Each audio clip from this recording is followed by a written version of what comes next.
We shall commence this module by discussing about interest rate in brief. An interest rate is the cost of borrowing money. In other words, it is the compensation for the service and risk of advancing money. Without the existence of interest rate, people would not be willing to lend or even save their cash, both of which needs differing the opportunity to spend in the present. Existing interest rates are always changing and various types of loans offer various interest rates. The term structure of interest rates describes the differing yields to maturity (YTM) on alike debt securities, with yields being higher the longer the period until maturity.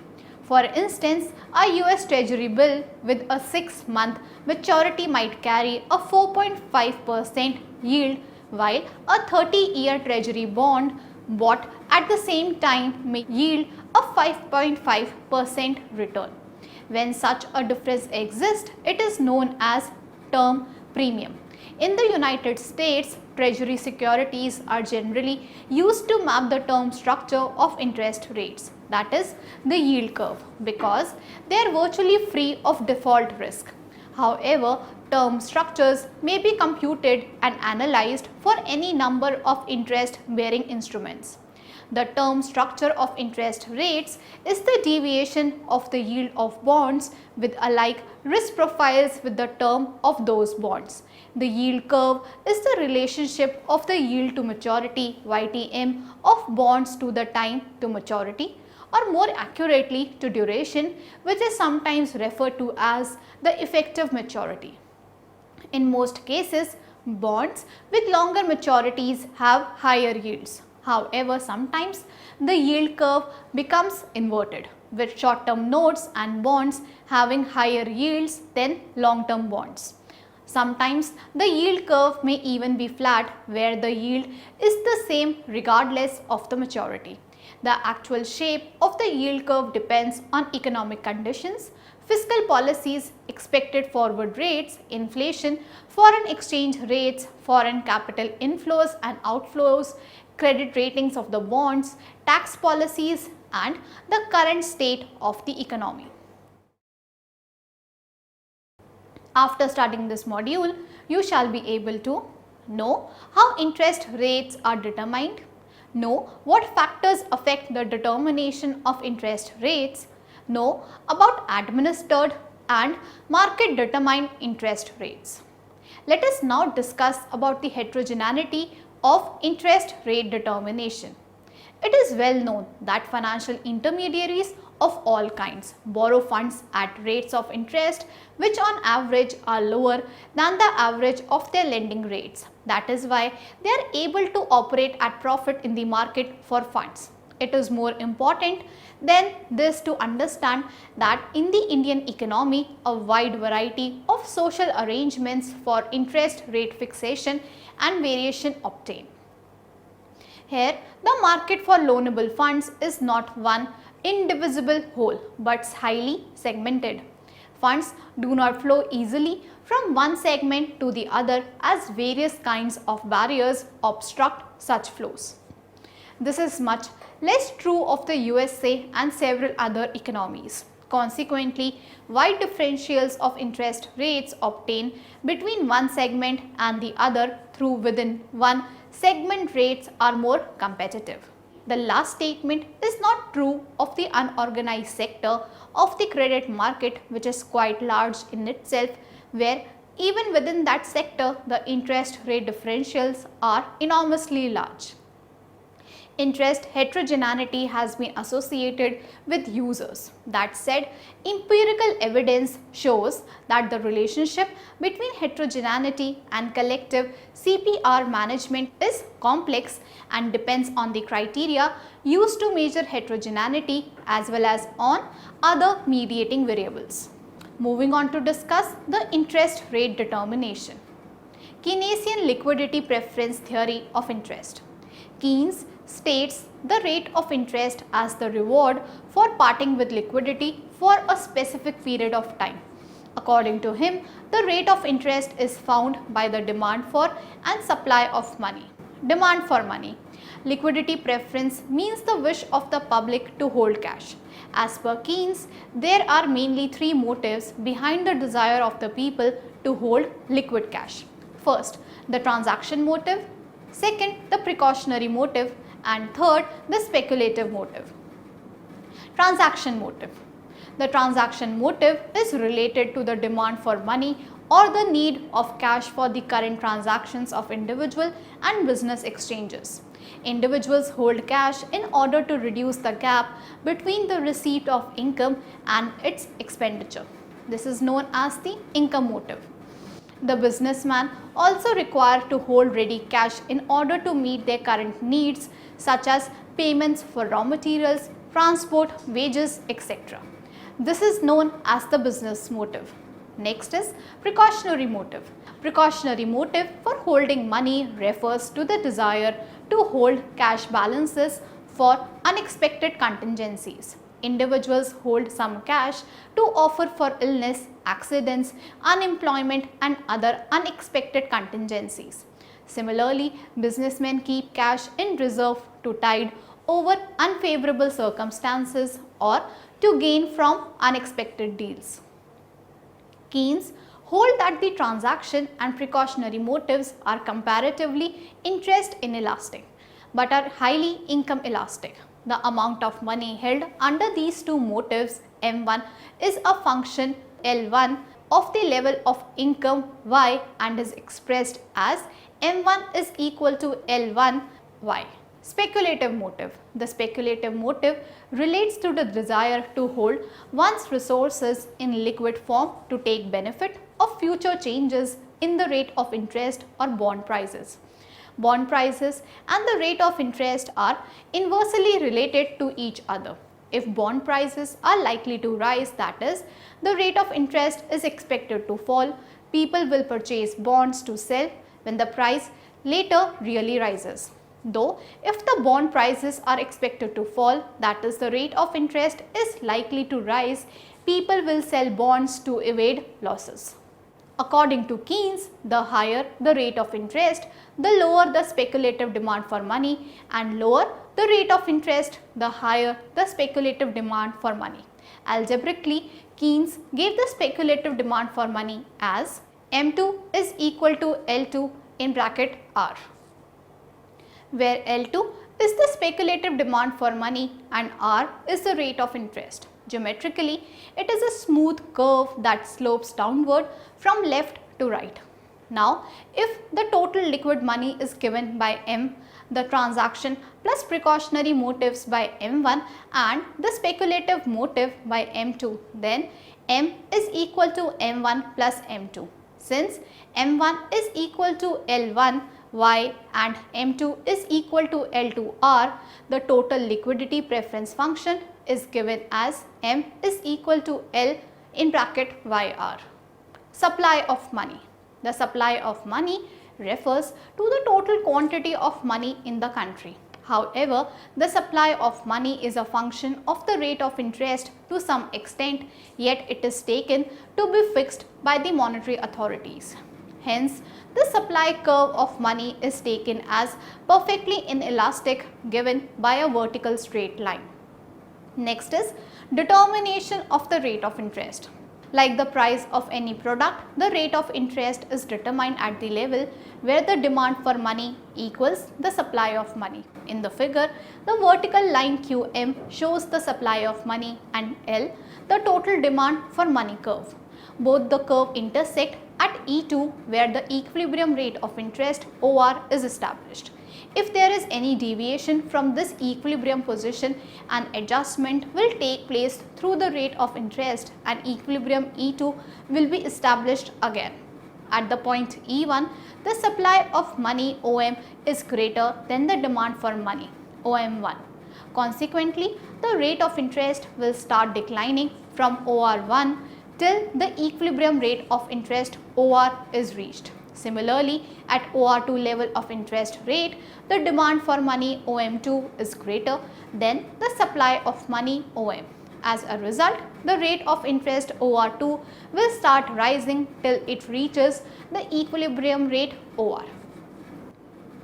It may be noted that if the supply of money is increased by the monetary authorities, but the liquidity preference curve L remains the same, the rate of interest will fall. If the demand for money increases and the liquidity preference curve shifts upward, given the supply of money, the rate of interest will rise.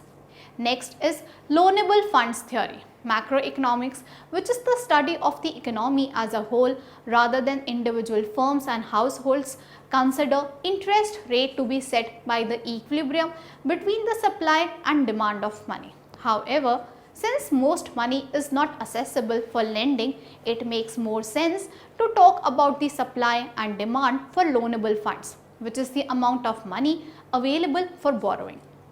Saving is a source of loanable funds and investment is the demand for loanable funds. The market for loanable funds is the market where those who have loanable funds sell to those who want loanable funds. The availability of loanable funds is determined by the amount of national saving, which is the total income in the economy after paying for consumption and government purchases. It is the intersection of the supply and demand of loanable funds that sets the interest rate. Like the supply of anything, more loanable funds are accessible at higher interest rates and vice versa. The demand for loanable funds, on the other hand, is inversely proportional to the interest rate. Higher interest rates reduce demand. Under this basic model of microeconomics, households are regarded as means of most loanable funds and firms are the demanders of loanable funds. Because firms are the main borrowers of loanable funds, they will only borrow if they can make an investment in real capital to produce a product or service that will have a higher return on investment than the interest rate being paid on loanable funds. For instance, if a firm can borrow money at 6% to invest in a project that will yield a 10% rate of return, then it would be prudent for the business to borrow the money. But if the interest rate on loanable funds is 12%, then it makes no sense to borrow the money, especially since there is always some risk in business enterprises. Obviously, higher interest rates reduce the number of viable projects that can be financed by loans. Indeed, during the credit crisis of 2007-2009 and afterwards, the interest rate was extremely low. But few firms borrowed the money for real investments because there was a lack of consumer demand. And therefore, few projects that would yield an investment return that was greater than even the low rates that prevailed at that time. Instead, firms accumulated cash, saving for a future when the economy picked up enough so that it made sense to invest in real capital and to hire more labor. As an alternative view of the supply and demand for loanable funds, consider the fact that money is either saved or consumed.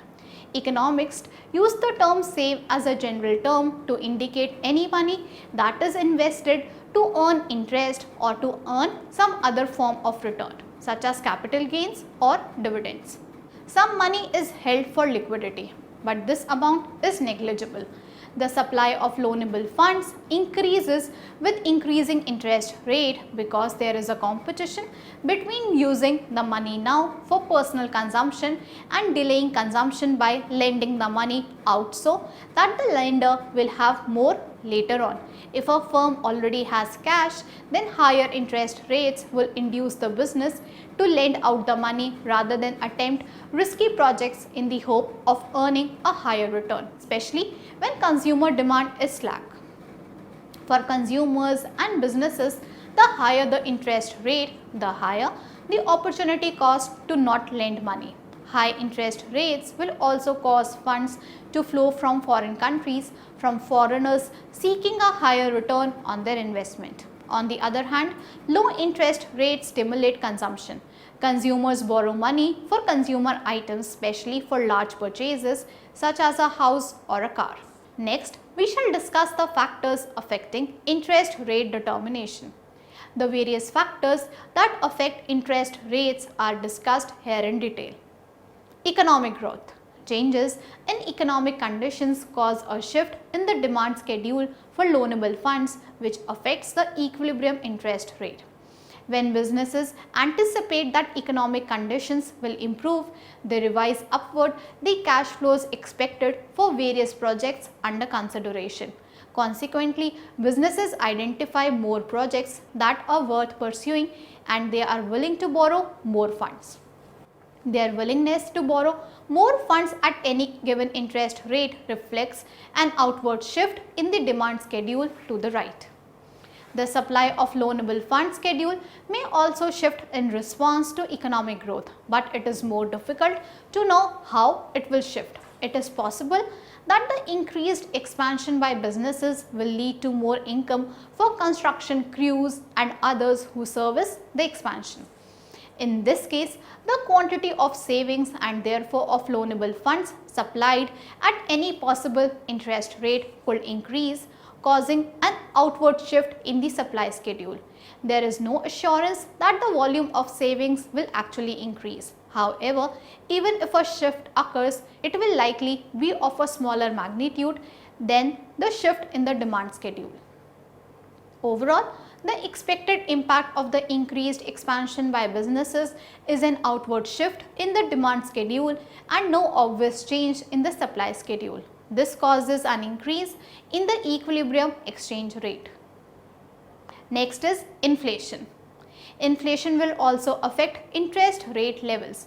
The higher the inflation rate, the more interest rates are likely to rise. This occurs because lenders will demand higher interest rate as compensation for the decrease in purchasing power of the money they will be repaid in the future. To see it otherwise, changes in inflationary expectations can affect interest rates by affecting the amount of spending by households or businesses.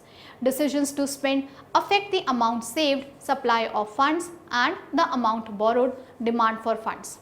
Next is monetary policy.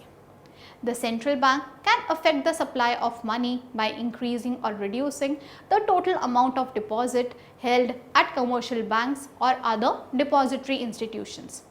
When the central bank increases the money supply, it increases the supply of loanable funds, which places downward pressure on interest rates.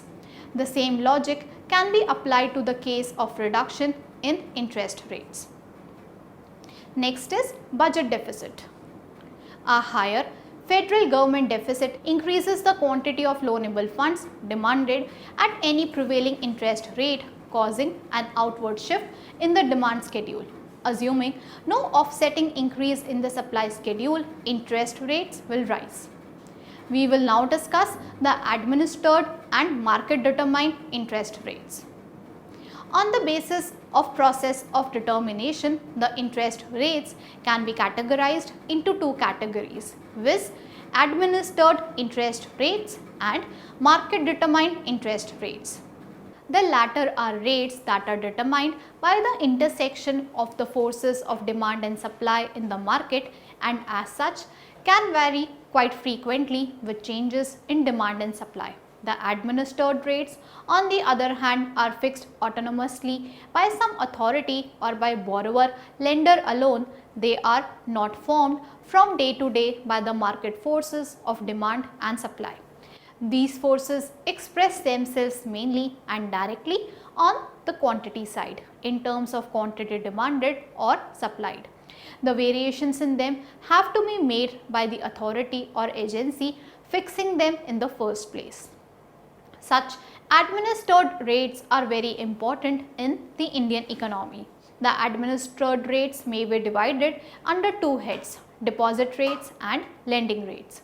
The deposit rates of banks on saving deposits and fixed deposits of various maturities are fixed by the RBI, and deposit rates on post office savings deposit and fixed deposits and rates of interest on various small savings certificates are fixed by the Government of India.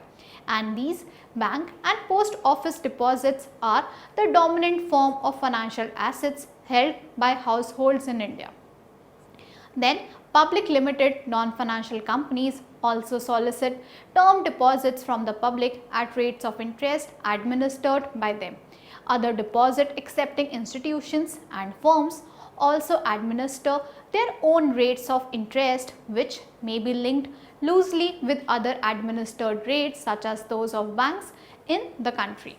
We may widen this category of administered deposit rates to include the treasury bill rate, which is administered by the RBI but which is not a deposit rate, because unlike deposits, treasury bills can be bought and sold freely in the market. The lending rates of commercial banks for borrowers of different categories are administered by the RBI. Similarly, lending rates of cooperative banks, land development banks and the term lending institutions such as the IDBI and the IFCI are all administered by the authorities concerned. The bank rate of the RBI and its lending rate for banks and others are all administered rates fixed by the RBI. Market determined interest rates need to be subdivided under two heads: interest rates on marketable government debt and interest rates on other marketable debt. For present purposes, the marketable government debt should be defined broadly to include not only the market debt of the central and state governments as is usual, but also that of local authorities, of development banks as the IDBI and the IFCI, and of such semi-official agencies as port trust and state electricity boards. Let us now summarize what we have learned from this module. As interest rates are a major factor of the income you can earn by lending money, of bond pricing and of the amount you will have to pay to borrow money, it is important that you understand how prevailing interest rates change, primarily by the forces of supply and demand, which are also affected by inflation and monetary policy. Of course, when you are deciding whether to invest in a debt security, it is important to understand how its characteristics determine what kind of interest rate you can receive.